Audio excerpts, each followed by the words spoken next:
7 members వస్తున్నారు, 11 members వచ్చిపోయారు. ఎందుకు నచ్చలేదా? లైవ్ నచ్చలేదా? మనుషులు నచ్చలేదా ఏంటి?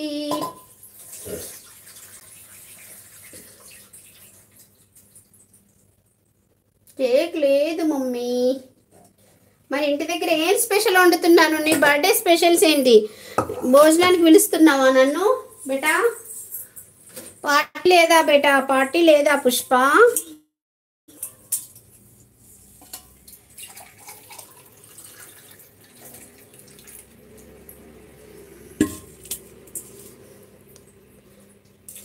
రాలిపోయే పువ్వా నీకు రాగాలెందుకే, తోటమాలికి ఏ తోడు రాడులే, వాలిపోయే పొద్దా నీకు వర్ణాలెందుకే. ఎందుకు ఆ పాట పాడావు తమ్ముడు? ఏమైంది Madhu? 1 + 10 = 11 like done. Thank you so much. అక్కడ 10 మెంబర్స్ ఉన్నారు, 11 లైక్స్ వచ్చాయి. కొత్తగా వచ్చిన వాళ్ళు లైక్ ఇవ్వచ్చు కదా. మధు ఎందుకు ఆ పాట పాడాలనిపించింది తమ్ముడు? అయ్యో మధు, నువ్వు చాలా చిన్నోడివి నా పిల్లల కన్నా. మధు బేటానే అంట నేను. నా కొడుకు కన్నా చాలా చిన్నోడివి నువ్వు. ఇంటర్మీడియట్ ఎగ్జామ్స్ రాస్తున్నా అన్నావు కదా.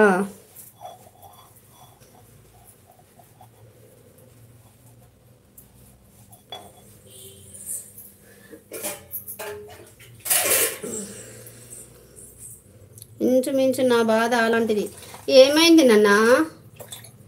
ఏమైంది? నీ గురించి ఎప్పుడు తెలుసుకుందామంటే తెలుసుకోలేకపోతున్నాను. ఏంటంటే ఎగ్జామ్స్ దగ్గరికి వస్తున్నాయి కదా, పర్సనల్ విషయాలు ఇప్పుడు ఎందుకు అడగమని అడగలేదు నాన్న. నిజంగా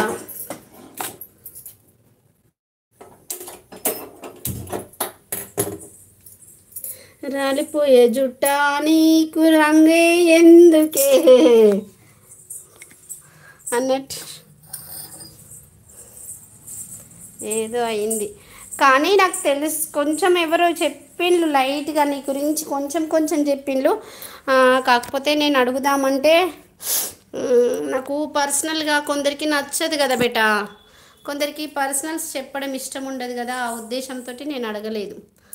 నేను ఐటీఐ అక్క, ఇంటర్ ఎప్పుడు ఎగ్జామ్స్ లేవు నాకు. ఐటీఐలో ఏం తీసుకున్నావు నాని? ఐటీఐలో ఏం తీసుకున్నావు?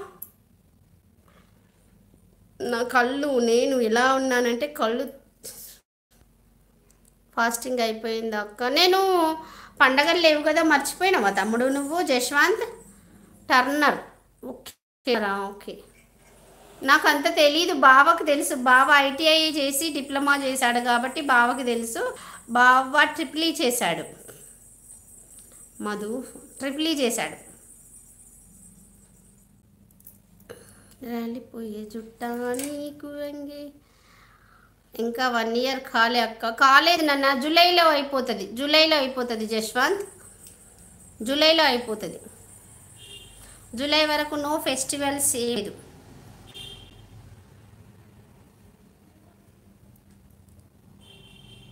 డ్యూటీకి వెళ్ళలేదా తమ్ముడు జశ్వంత్?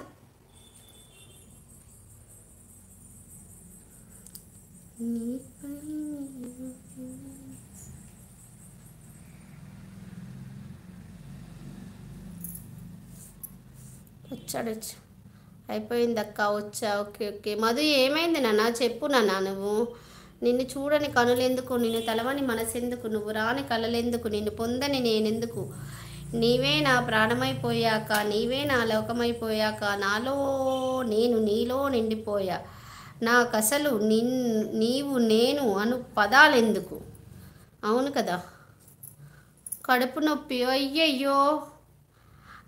ట్యాబ్లెట్ వేసుకోలేదా నాన్న మధు? ట్యాబ్లెట్ వేసుకోవచ్చు కదా నాన్న, లేకపోతే ఈనో తాగొచ్చు కదా. అంటే ఏమన్నా డైజెషన్ ప్రాబ్లం వల్ల వచ్చిందో కడుపు నొప్పి ఏంటో ఒక్కసారి చూసుకోబెట్ట, మంచిగా చూపించుకో. ఓకేనా? నగేష్ గారు హాయ్ అండి. శ్రీమాత్రి నమః, శుభ మధ్యాహ్నం అండి. బాగుందండి మీ కవిత. ఇంకొక కవిత పెట్టండి. రుణం ఉండి కలిసామో, రుణం తీర్చుకోవడానికి కలిసామో తెలియదు, కానీ మన కలయిక అద్భుతం కదా. బాగుంది కదా అది. ఇంకో కవిత పెట్టండి చాలు. బాగుంది మీరు పెట్టిన కవిత, చాలా